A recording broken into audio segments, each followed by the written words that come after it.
And we are saying to all out there greetings and salutations. This is VFP-TV and Radio, a production of the Veterans for Peace, Western North Carolina Chapter 99, with additional support from the New South Network of War Resistors. If you would like to support VFP-TV and Radio, you may email us at vfptv@live.com. Once again, our email address is vfptv@live.com. This show is live tonight on Wednesday and repeats at various times throughout the week on URTV. It's also on UR Radio and Maine FM. Thanks to the Western North Carolina Community Media Center for its support and the small but big-hearted staff. My name is Ronald Hereda. I'm the anchor or the comic relief for Comic relief for VFP-TV and Radio most weeks. And here with me is Kim Carlisle, also a member of the chapter and editor of the War Crimes Times, the prestigious War Crimes Times. And Kim, you've brought a guest. Well, actually, you haven't really through the brought miracle a of guest. modern telecommunications. It's kind of like we've got a guest in the machine. We've got a guest out there on Skype from Woodstock, New York. Woodstock, New York. Right. Wait a minute. Want me to introduce our guest? Why don't you just do that? I think I will. Our guest tonight is Tarak Kauff. He's a former Army airborne soldier, a painting contractor, a former ultra-marathon runner, and a VFP member who lives in Woodstock, New York. He is also co-founder of the War Crimes Times and contributing editor. He is also founder and editor of Woodstock International.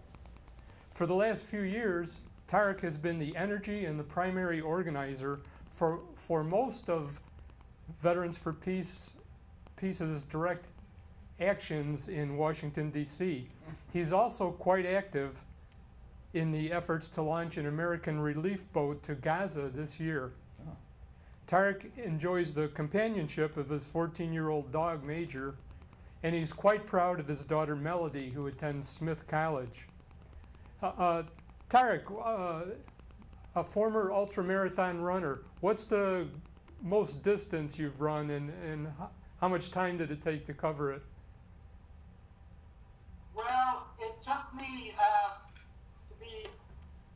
to be quite honest, it took me 10 months to run all through all 50 states. All 50 America, states. Which I did in 1982. That was the longest. That was what's called the journey run.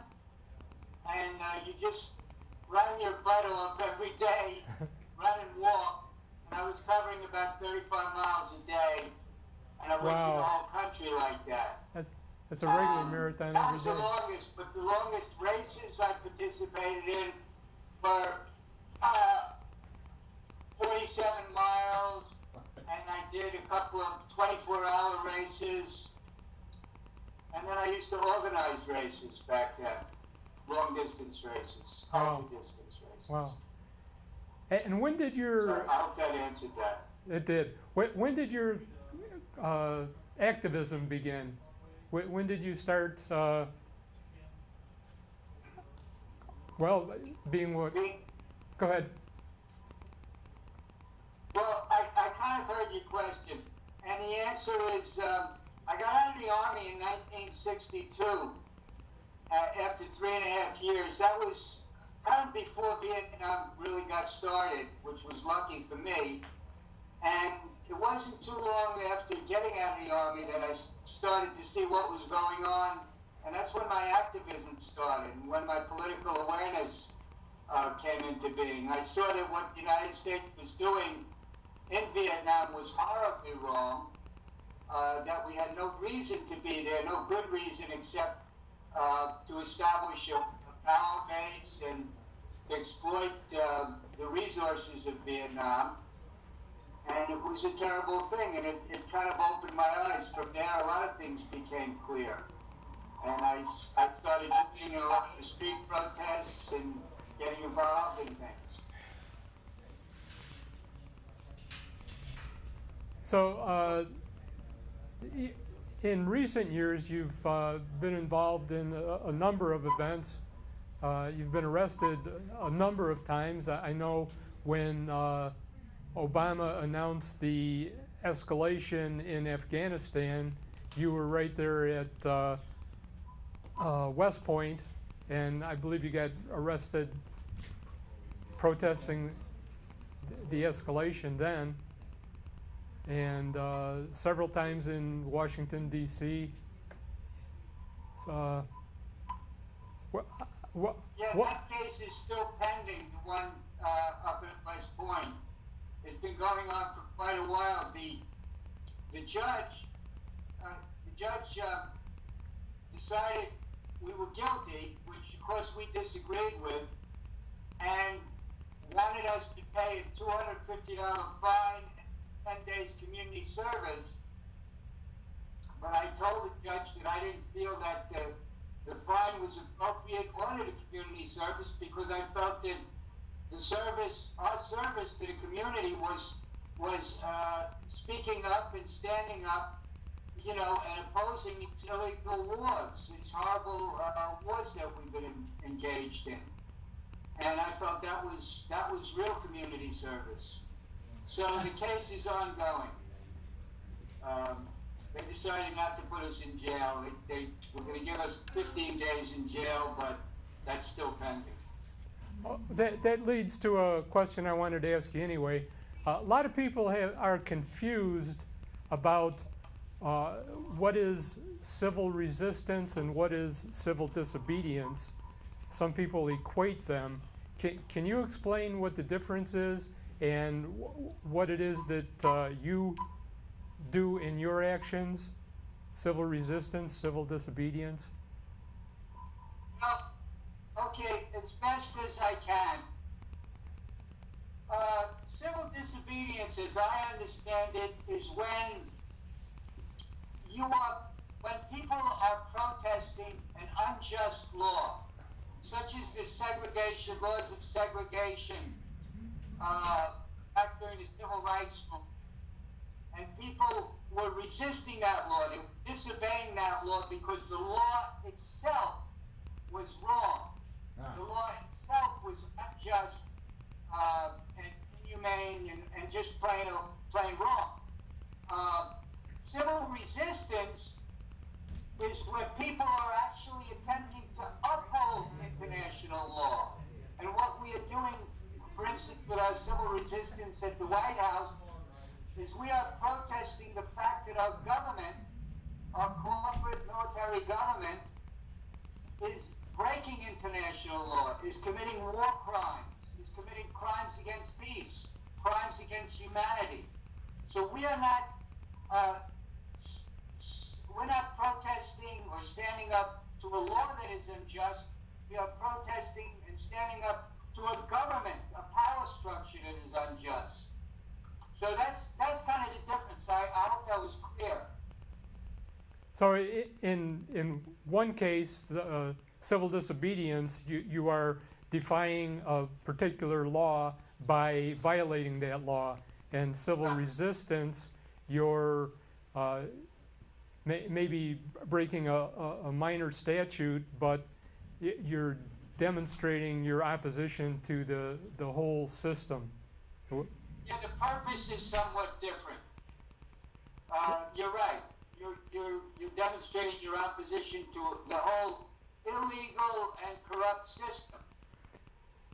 So in December, when 131 people, mostly veterans, got arrested at the White House, that was civil resistance. That was civil resistance. And where we would hope that we could do more, and we would hope that more people would join us. And more people, we feel that if more people stand up and put their bodies on the line as much as we can, that we can make a difference eventually. At least we can keep the spirit of resistance alive. I guess very important. one way we could we could get more people involved would be to give them a little pep talk. Would it be okay if we played a little excerpt from the DVD of the December event at the White House? Maybe Mike Preisner? Yeah, I think that would be great. I would love to see it again. Okay, can we do that? It's coming right up. Mike Preisner in December at the White House, at Lafayette Park, just before the silent walk over to the White House.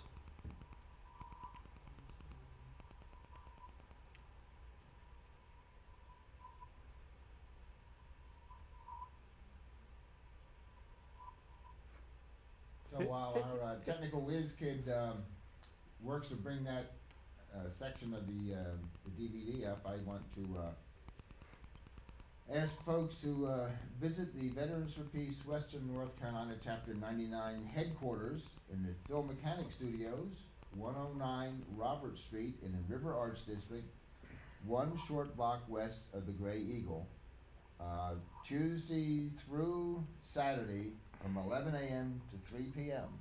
Roughly? We attempt to have it staffed during the period. You can call ahead to see if there's anybody there or leave a message on their message machine. The phone number at our headquarters here in Asheville is 258-1800. And of course the area code is 828. Once again, the phone number is 828-258-1800. You are invited to stand for peace with the New South Network of War Resistors, Military Families Speak Out, Iraqi Veterans Against the War, and other peacemongers at the Veterans for Peace Peace Vigil each Tuesday from 4:30 to 5:30 at Pack Place, the intersection of Patton and Biltmore Avenues in downtown Asheville. You don't have to be a member of any of those groups or a veteran or know a veteran or be a family member, have a family member who's a veteran. You just have to be a member of the human race and be willing to stand for peace in Asheville. And if you can't be in Asheville at that time, you can stand for peace wherever you are in solidarity with the folks here in the parish of the South, as some people have referred to Asheville. Okay. Hey guys, Ronald, Ken? Yes. I don't know if your viewers are getting it, but I'm getting a lot of feedback. As part of the initial invasion force in I'm just hearing 2003, it. Maybe it's he just me. I separated from hope the so. military in 2005. I'm hearing you better right now. Here's Mike Ferner on Speaking at TV. events around the country. Last year, he co-founded March Where's the audio? Forward, an organization of anti-war veterans and active duty troops, for which he serves as a national director. Mike? Brothers, thanks everyone for being here. We're from Here's the Mike organization Preisner. March Forward, and we are here to say to all those serving in the Army, in the Marines, in the Air Force, in the Navy, that you have the absolute right to refuse to take part in these criminal wars, and that's a right that all of you should exercise. You have no reason to go put your life on the line and kill and die for profit. We've been to Iraq, we've been to Afghanistan, and we know what these wars are really about. And we joined the military for many reasons. Because we need a college education, because we need a job, because we need health care. And then we joined the military, and they tell us that our enemies are poor people in caves in Afghanistan, or poor people in the deserts of Iraq. But we've been to those countries, and we know that our enemies are not other poor people abroad. Our enemies are the people that laid us off from our jobs, that denied us health care, to make it impossible to get an education. Our enemies are not in the poorest countries on the planet, but right here in the richest one. Now these wars, the occupations of Iraq and Afghanistan alone, are costing over $700 million every single day. This is a crime. Every single day, while so many of us are hurting, while I think all of us here, and the vast majority of people in this country would agree that we can spend $700 million a day better than bombing people that we have no reason to bomb. We can spend $700 million a day rebuilding those countries we've destroyed. We can spend $700 million a day caring for the veterans we get home when they get home, and then we can spend $700 $700 million a day, giving every single person health care, a college education, a job, and a livelihood, and a home. That's who we need to be spending our money on. But this government Is that the end of the is not going segment? to do that. They're not going to use the money in that way. They're not going to end the wars. And they're not going to do it because it's not our government. It's their government. It's the government of the rich. Okay, that was Mike Preisner in December at Lafayette Park before the silent march to the White House. And the White House was a protest against the ongoing wars. Mike Preisner is with the organization March Forward, which is active duty and recent veterans who are standing up against militarism and racism. Mike Preisner says that racism is one of the reasons that soldiers, well, they're indoctrinated toward racism to regard the other person as, or the enemy as less than human, and that's a form of racism. So that was Mike Preisner, and Mike Preisner is going to be in our area next month. Oh, yeah. There's an event, Speaking Truth to Power, April 9th, and Mike Preisner will be speaking there, as well as Ray McGovern, who was at the White House in December. Gareth Porter is going to be speaking, Connor Curran, Josh Stieber, and Ethan McCord as well. So, Tarak, can you hear me? Tarak, can you hear me?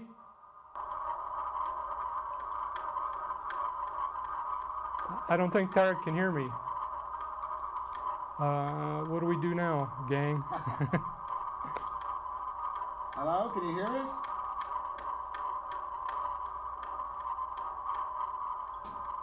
I wonder if we might... Can you hear us? Tarak, can you hear us? Could we call him up and have it be a phone interview? I guess we could. Except that Tarak, are you getting anything from us? apparently not. Okay, let's go to Plan B. So this is coming up. We're talking about the Speaking Truth to Power. It's coming up in April, right? Right, April 9th. Are you trying to talk to me now? Okay, hold on. Right. Hey, Tarak, can you hear us? me? Hello? Tarak, can you hear me? Now I can hear you. Oh, good. You were trying to talk to me and I can't hear you. I just hear whistling, like loud, wind blowing and stuff. Okay, we just played this. We just played the segment with Mike Preisner, which is, I think, was a huge pep talk, and maybe that would prepare us for the March 19th discussion.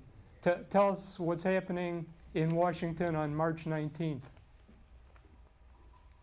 March 19th, we are looking to have the largest veteran-led civil resistance to the wars, to the occupation, to the imprisonment of Bradley Manning, to the attempted suppression of whistleblowing, to the case that they're trying to build against WikiLeaks, which we need. We're trying to have the largest civil resistance mainly to the wars and occupation, those other two things in history. And we're encouraging as many veterans and as many non-veterans to come to Washington to be part of this. We have some fantastic speakers at the rally. Tell us who the speakers are. Okay, hold on a second. I just got. Let me give you all of them, okay? Sure. Because it's not fair if I just give a few, and I just gotta get it from my thing here. Hold on. Bring it right up. Okay, speakers. Mike Ferner will be the MC. Former President of Veterans for Peace, Colonel Ann Wright. Chris Hedges, Pulitzer Prize-winning journalist who was with us last time. By the way, I just want to say, for all your viewers, Chris has written an incredible article. It's called No Way Out. And you can get it on Common Dreams, so check that out. Ralph Nader is speaking and will be there. Kevin Zeese from Voters for Peace. Elliot Adams, current president of VFP. Deborah Sweet will be there. Kathy Kelly, Voices for Creative Nonviolence, who just came back from Afghanistan. Medea Benjamin from Code Pink, who just came back from Cairo and Wisconsin. Chantel Bateman, who's an Iraq veteran against the war. Brian Becker, who's with Answer. Michael McPherson, former executive director of Veterans for Peace, and now with United for Peace and Justice. Tisha Mills, who's a local black activist in D.C. Ryan Endicott from March Forward. Mike Malloy, who many of your listeners and viewers might know. He's a very progressive, popular radio show host in Atlanta. And also, what's his name? Oh God, Ellen, help me. I don't have it here. There's one more speaker that I should really mention. Well, maybe it'll come to you in a few minutes. Anyway, it'll come to me. You mentioned Michael McPherson, and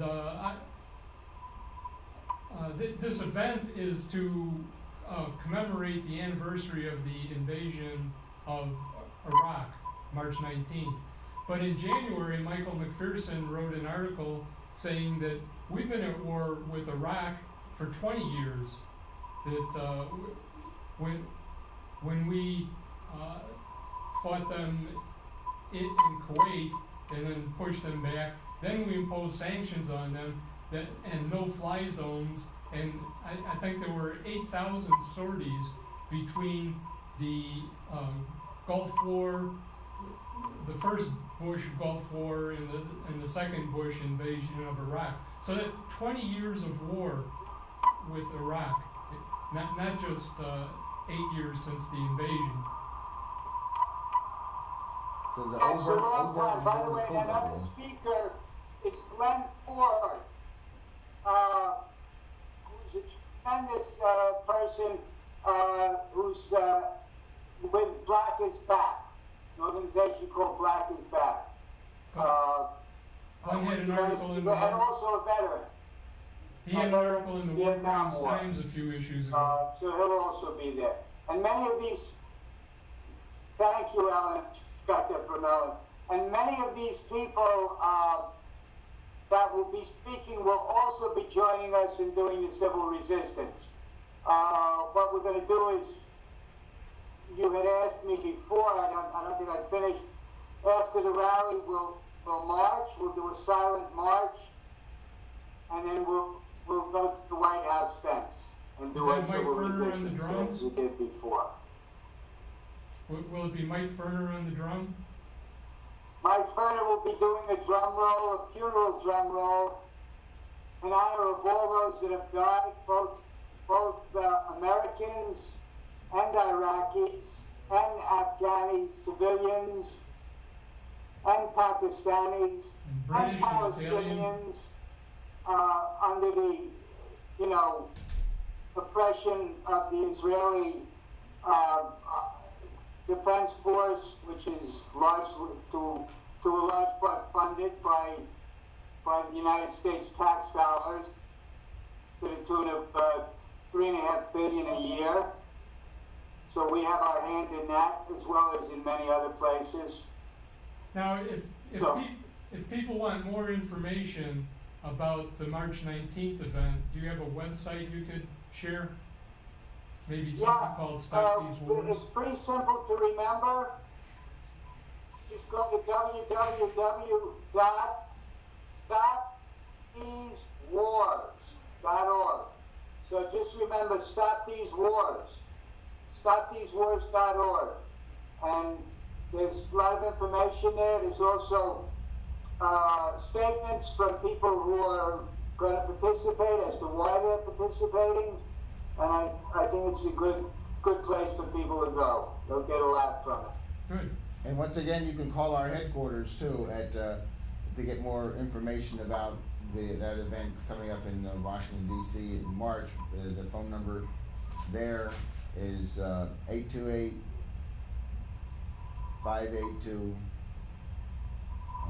828 258-1800.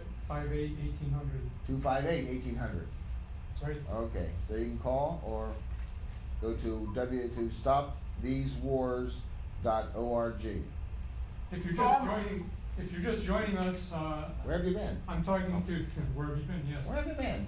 I'm talking to Tarak Kauff, who is, we're talking about civil resistance, and in particular, we're talking about an event on March 19th in Washington, D.C. at the White House to protest the ongoing, never-ending wars that we're having.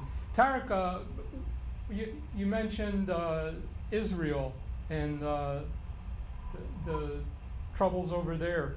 You are involved in an effort to launch a U.S. boat to Gaza. Could you talk about that a little bit? Well, the U.S. boat to Gaza is aptly named the Audacity of Hope. That's the name of the I boat. hope people can get the irony in that naming of the boat. And when that name was decided on, we realized that when we used the name, it was with sincerity, as opposed to the hype that it was used with at the first time, in the first place. So that's a little ironic there. So that's the name of the boat, is the Audacity of Hope. The boat will be joining an international flotilla to try and break through Israel's illegal blockade of the people in Gaza. The people in Gaza has sometimes been referred to as the largest open-air prison on earth. There are 1.5 million people in Gaza, half of them under 18 or under, so basically considered children, who are completely at the mercy of Israel. Israel controls all the borders with the exception of the Rafah border, which up until recently had been also controlled by another U.S. ally, Mubarak, Egypt, and it is determined what can go in, what can go out, and the things that can go in and come out are extremely restricted. They cannot even fish in their own waters without the danger of being killed or attacked by the Israeli Navy. And Israel has tried to prevent any attempts of international people bringing in humanitarian aid, medical facilities, foodstuff, building materials, which they desperately need after the Israeli invasion cast lead back a couple of years ago, like 2009, 2010, not even a couple of years. Is it a couple of years? No, a year or so ago. So this boat will attempt to join an international flotilla and to once again try to get through the Israeli blockade. I'm sure most of your readers know that the last flotilla that went out was viciously attacked by the Israeli commandos, where 9 people were killed, including a U.S. citizen, a 19-year-old student, a U.S. citizen of Turkish-American descent. And these people were not just killed, but they were assassinated. They were all found to have died from very close gunshot wounds to the head and to the chest. So this is what we're dealing with. We're dealing with a very brutal and vicious regime that will not hesitate to use violence. And I think that the people that are going on the boat, and there are a number of peace members that will go, are showing a lot of courage to stand up for and to try and help these people in Gaza. Yeah, I remember at the convention, Ann Wright had just come back from that, and she talked about her experiences, and she really seemed to be quite upset about what had happened to not only her but everyone on the peace mission of flotilla, and they still haven't got their information, their cell phones or their computers or any of that information that was all confiscated by the Israeli pirates. They still haven't got their personal private property returned to them. By the way, I made a mistake. Cast Lead, Operation Cast Lead was 2008 to 2009. My mistake. Not 2009 to 2010. Hey, Tarak, so actually 2 years ago. Tarak, we can't do any fundraising on this television program, but we can direct people to a website where they might get more information on the U.S. boat to Gaza and find out how they can support the effort. So Well, that would be great. Could you give us a website? US2Gaza.org. Say that again? US2Gaza.org. Come here, you. You see this? Ah! This is Little, and she's falling all over everything. Wants to get. Little, what are you doing? All right. So it's USTOGAZA.org. Yes, that's it. USTOGAZA.org. Okay, thank you. US2Gaza. Tarak, in addition to all these other things that you're doing, organizing this boat to Gaza, all the civil resistance. Well, Mike, I'm not organizing the boat to Gaza. I was involved in the beginning.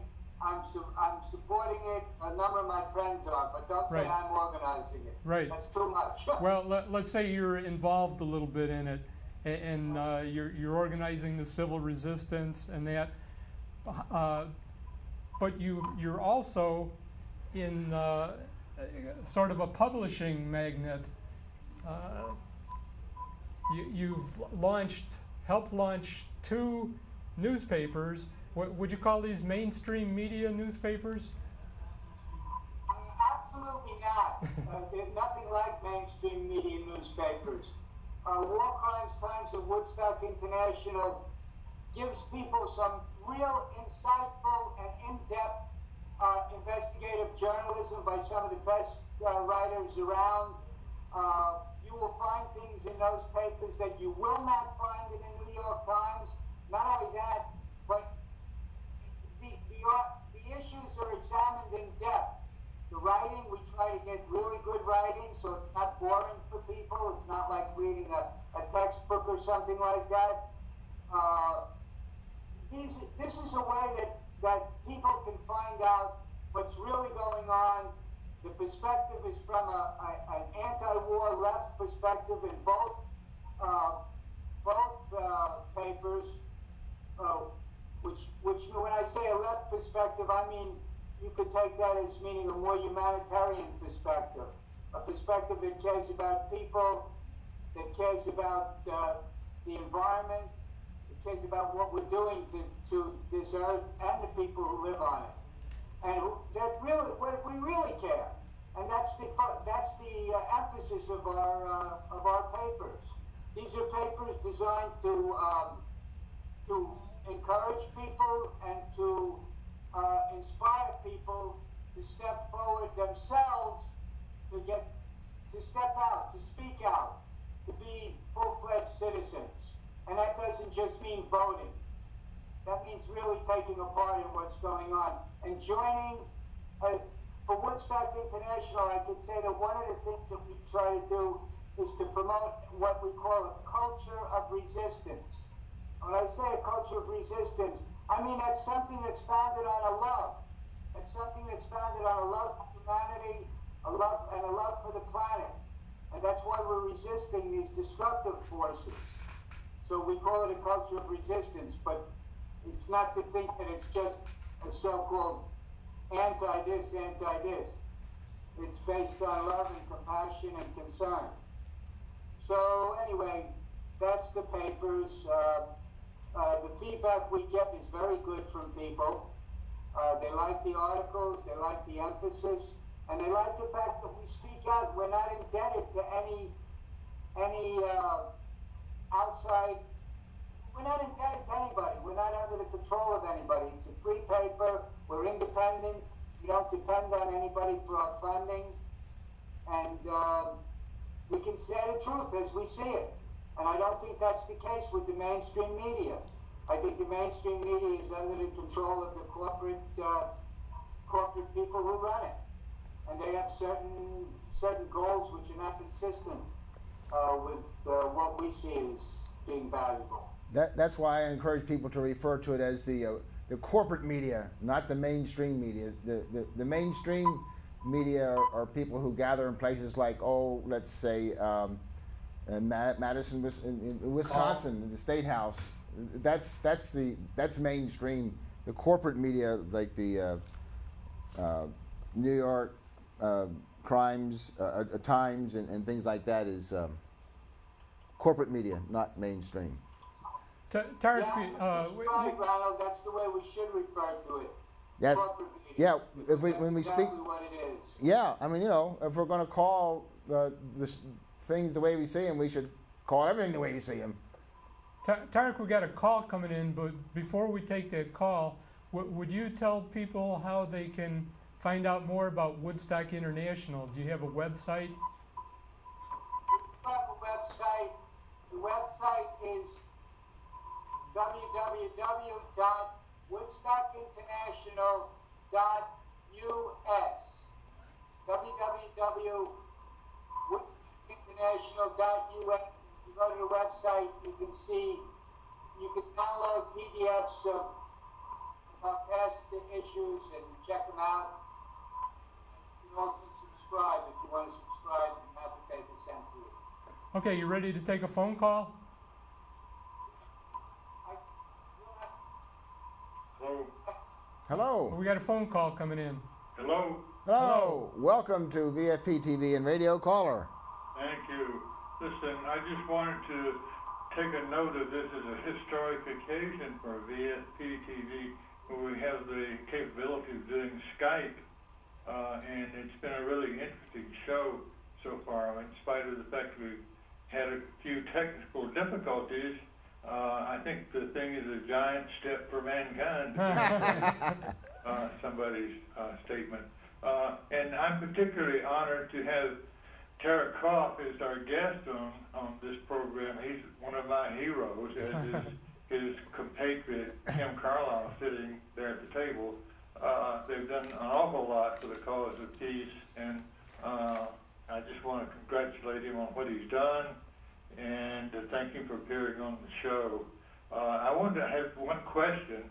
I noticed he's wearing an Arrest Bush t-shirt. I wonder if anybody's thought about an Arrest Obama t-shirt that would be up to date.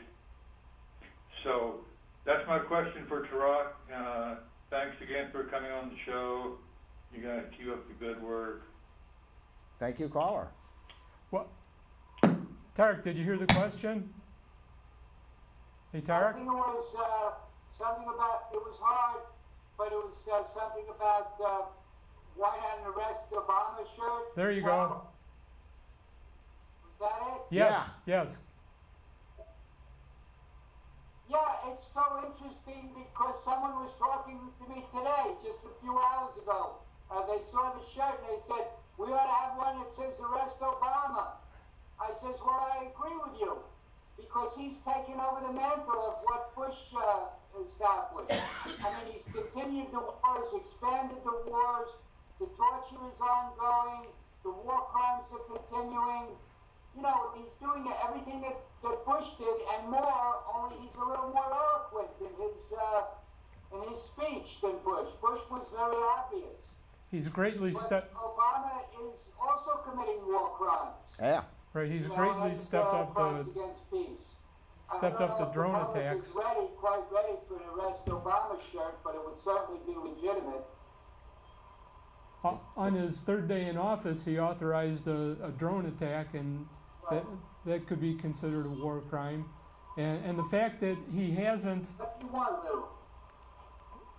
the fact that he hasn't prosecuted the war criminals of the last administration constitutes a crime.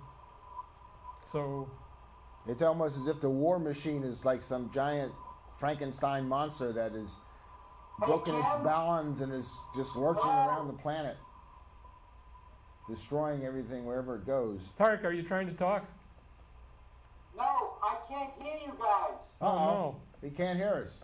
Okay, we'll see if we can get that remedied. In the meantime, I'd like to say that the Veterans for Peace invites the public to their monthly business meetings on the first Thursday of each month, starting at 6:30 p.m. at the Veterans for Peace, Western North Carolina Chapter 99 headquarters in the Phil Mechanic Studios, 109 Robert Street in the River Arts District, one short block west of the Gray Eagle here in Asheville. Keep up to date with the Veterans for Peace Chapter 99 by visiting our blog spot. Our blog spot is VFP Chapter 099 WNC.blogspot.com. Once again, that's VFP Chapter 099 WNC.blogspot.com. And in addition to VFP-TV and radio, the Veterans for Peace Chapter 99 produces the War Crimes Times, a quarterly publication which is updated and archived at warcrimestimes.org. So if you can go to warcrimestimes.org, you can see the current issue, you can see updates, you can see the archives, you can get other information about that. And we happen to have on the show the two partners in War Crimes Times right here. Partners in war crimes. Partners in crimes and the War Crimes Times. Anyhow. Ronald, is there anything in your notes there about the Frank Goldsmith event? Maybe we. Yeah, that's coming up Thursday. Actually, that's coming up. Frank Goldsmith is a member of our chapter, and he's an attorney. He and his two of his partners have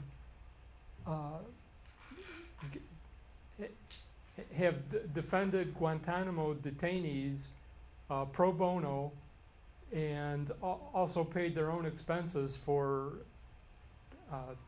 the necessary travel to do that. And we're having not we, but there is a fundraising event for Frank and his partners tomorrow night. Yeah. So, I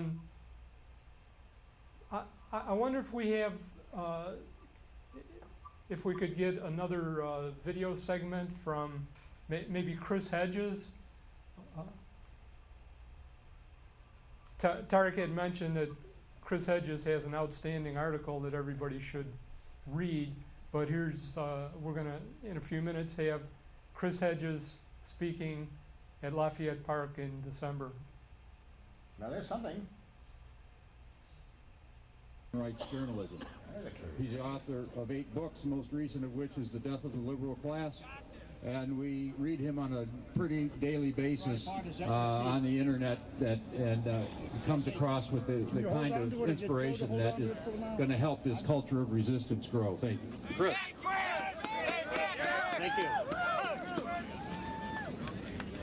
Hope from now on will look like this.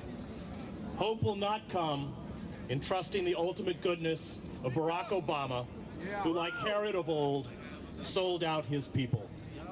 It will not be realized by chanting packaged campaign slogans or attempting to influence the Democratic Party. It will not come through our bankrupt liberal institutions, from the press to the withered stump that is the labor movement. Hope will only come now when we physically defy the violence of the state. All who resist, all who are here today, keep hope alive. All who succumb to fear, despair, and apathy become an enemy of hope. They become, in their passivity, agents of injustice.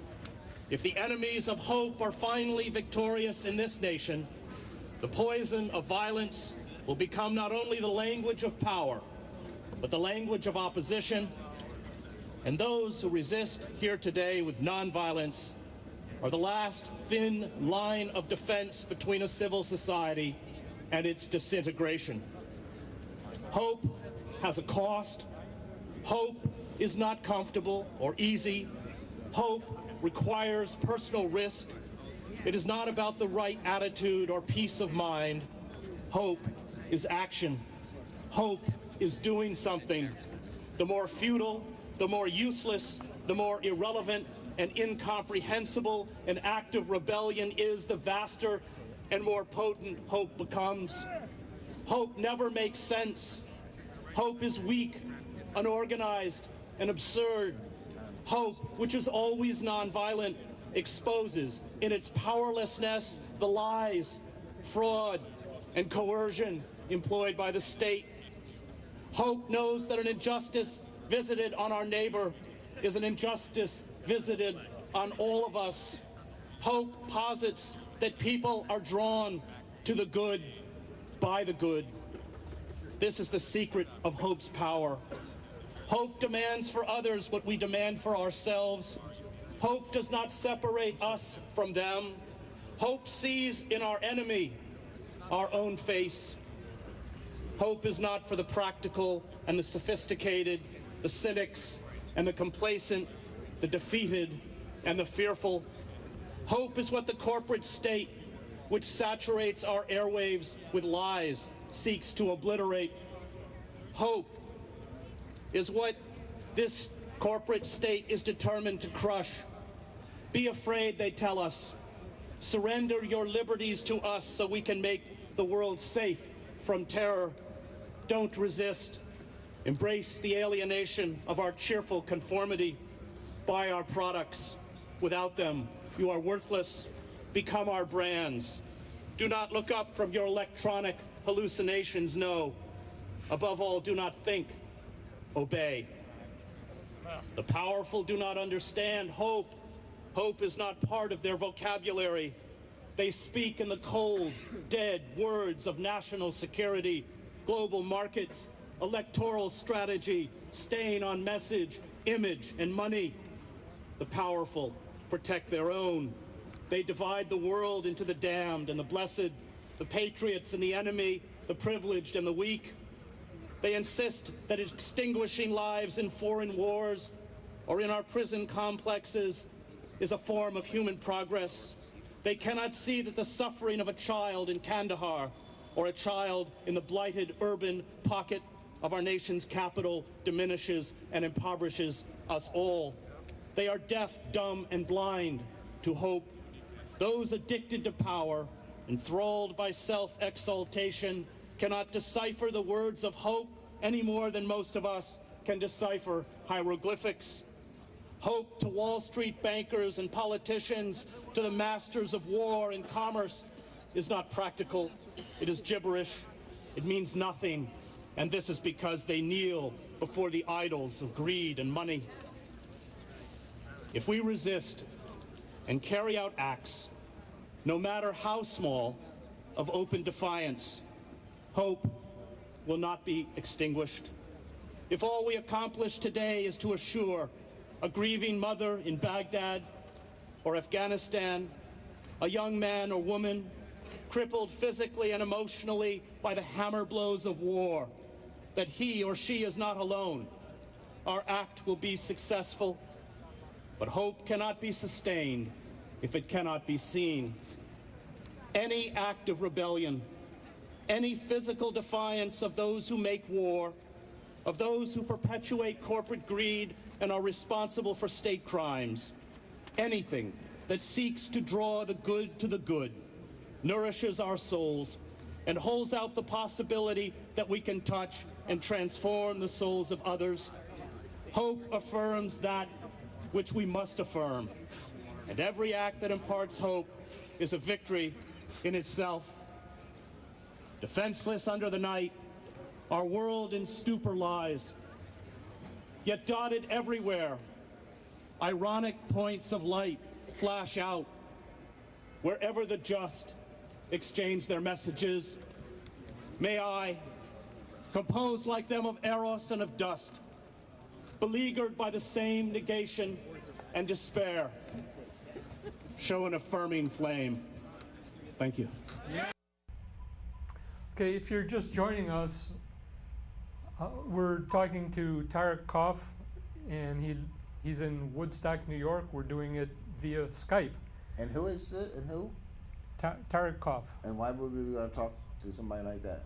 What? Yeah, I keep asking myself that. Why not? I mean, besides he's a member. Well, of Veterans for we'll Peace. find out as we continue the conversation. We just saw a clip from December at Lafayette Park before the civil resistance at the White House. That was Chris Hedges speaking. Tarak, can you hear me? Yes, I can. Good. Chris Hedges, in his recent writings, has been suggesting that the avenues for change, the traditional avenues for change, have been really shut down. And what we need to do as concerned citizens is get our bodies out there. And he's shown by example. He was out with us in December. He'll be there again in March. And this reminds me a little bit of a guy named Mario Savio. Did you ever hear of a guy named Mario Savio? I love Mario Savio. You know, he's not alive anymore, but he was one of the most inspiring people ever. He spoke at the Berkeley Free Speech Movement out in Berkeley, California. And I love to pull up his quote for you. If you give me a second, I'll do it, because it's just a great quote. I hope you don't mind. I'd like to, if people haven't heard it before, hold on a second. Here it is. Okay, want to hear the quote? I do.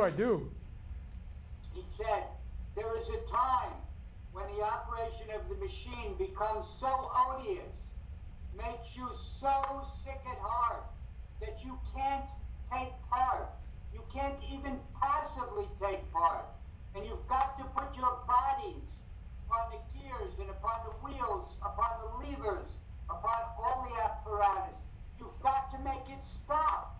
And you've got to indicate to the people who run it, to the people who own it, that unless you're free, the machine will be prevented from working at all." He said that back in 1964. And,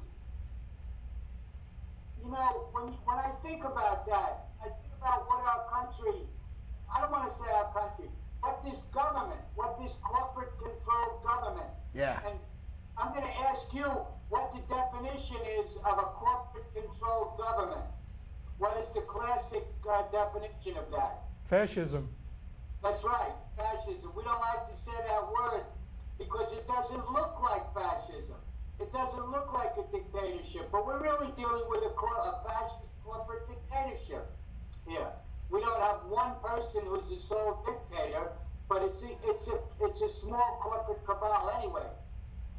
The thing is, when we look at what this corporate world is doing to the earth, waging war for profit, I mean, war is the biggest business going. That's what's keeping us going, at the expense of everything else here in the country, at the expense of all our social services, at the expense of education.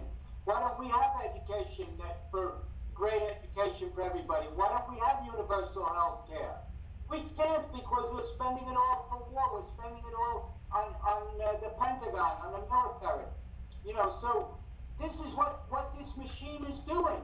And that's why we're looking for ways that we can stop it.